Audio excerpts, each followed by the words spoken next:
दोस्तों, आज के इस वीडियो में हम सभी जानेंगे नाग और गरुण जी दो ये भाई थे और दोनों के बीच में प्यार की जगह पर शत्रुता थी। ऐसा क्यों था, आज की इस कथा में पूर्णतः जानेंगे। आप देखना स्टार्ट कर चुके हैं जीवन जीने की कला स्पिरिचुअल। वीडियो को बिना स्किप किए हुए अंत तक देखें क्योंकि ये कहानी बहुत ही ज़बरदस्त है। भाइयों के बीच प्रेम के किस्से तो बहुत सुने होंगे आपने, पर आज हम बताने जा रहे हैं दो भाइयों के बीच फैली ऐसी नफरत के बारे में जिसमें वे एक दूसरे के कट्टर दुश्मन बन गए।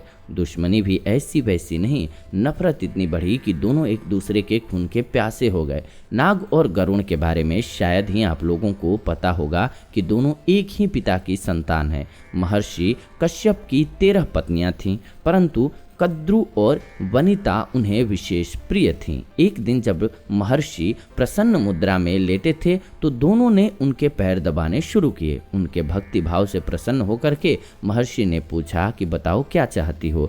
सही मौका देख करके कद्रु ने कहा कि मुझे 1000 पुत्रों की माता बनने का वर दीजिए। इतना सुन करके वनिता ने कहा कि मुझे सिर्फ एक पुत्र चाहिए जो कि कद्रु के 1000 पुत्रों से ज़्यादा बलशाली हो। इतना सुन करके महर्षि ने कहा कि मैं जल्द ही एक यज्ञ करने वाला हूं जिसके उपरांत तुम दोनों के इच्छानुरूप वरदान प्राप्त हो जाएगा और उसकी पूर्ति हो जाएगी। यज्ञोपरांत कद्रु ने 1000 अंडे दिए और वनिता ने 2 अंडे। कुछ दिनों बाद जब कद्रु ने अपने अंडे फोड़े तो उनमें से काले नाग निकले। उन्हें देख करके कद्रु फूली नहीं समा रही थी।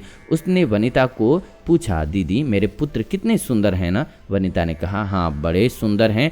और उत्सुकतावश वनिता ने भी अपना एक अंडा फोड़ दिया, परंतु अंडा फोड़ते ही उसकी सारी उत्सुकता धरी की धरी रह गई। अंडे से एक अविकसित बच्चा निकला और अंडे से निकलते ही उसने कहा कि तुमने समय से पूर्व ही अंडा फोड़ दिया और इसके दंड स्वरूप तुम्हें कद्रु की दासी बनना होगा, और अगर दूसरे अंडे को फोड़ने में भी उतावलापन दिखाया तो सारी जिंदगी तुम्हें कद्रु की दास्ता से कोई मुक्त नहीं करा पाएगा। अतः इस अंडे को अपने आप फूटने देना, इससे उत्पन्न बालक ही तुम्हें दास्ता से मुक्त कराएगा। समय बीता और अंडा अपने निर्धारित समय पर फूटा। उस अंडे से एक गरुण निकला। समय बीतता गया और दोनों के पुत्र बड़े होने लगे। एक दिन भ्रमण करने के दौरान दोनों की नज़र उच्चेश्रवा नामक घोड़े पर पड़ी। चूंकि घोड़ा दूर था तो वनिता ने कहा, कद्रु देखो सफ़ेद घोड़ा जो कि सर से पूंछ तक बिल्कुल सफ़ेद है। तो कद्रु ने कहा, नहीं दीदी उसकी पूंछ काली है। इसी बात पर दोनों में विवाद हो गया और शर्त लगी कि जिसकी बात गलत साबित हुई वो दूसरे की दासी बनेगी। अंधेरा होने की वजह से अगले दिन सच्चाई परखने की बात हुई। रात में कद्रु ने अपने पुत्रों को कहा कि उच्चेश्रवा की पूंछ पर लिपटा जाना ताकि पूंछ काली दिखे। उन्होंने ऐसा ही किया और वनिता शर्त के मुताबिक कद्रु की दासी बन गई।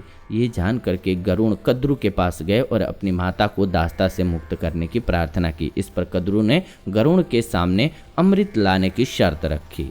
गरुण अमृत लाने चल दिए, परंतु वहां पहुंच करके उन्होंने देखा कि अमृत कलश की रक्षा 2 देव और सुदर्शन चक्र कर रहे हैं।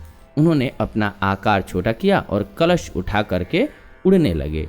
जब इंद्र को ये बात पता चली तो उन्होंने गरुण पर वज्र से प्रहार किया, परंतु गरुण को कुछ न हुआ। फिर इंद्र ने सोचा कि इससे दोस्ती करनी चाहिए। उन्होंने गरुण से अमृत ले जाने का कारण पूछा। गरुण की बात सुन करके उन्होंने कहा कि तुम अमृत ले जाओ पर उन्हें अमृत पीने मत देना। मैं सही समय देख करके कलश हटा दूंगा और फिर तुम नागों को खा लेना। गरुण मान गए और कलश कद्रु को देते समय कहा कि मेरी माता को अपनी दास्ता से मुक्त कर दें और अमृत सुबह ही पिला दें। कद्रु ने तथास्तु कहा और सो गई। इधर इंद्र ने मौका देख करके कलश को उसकी जगह पहुंचा दिया।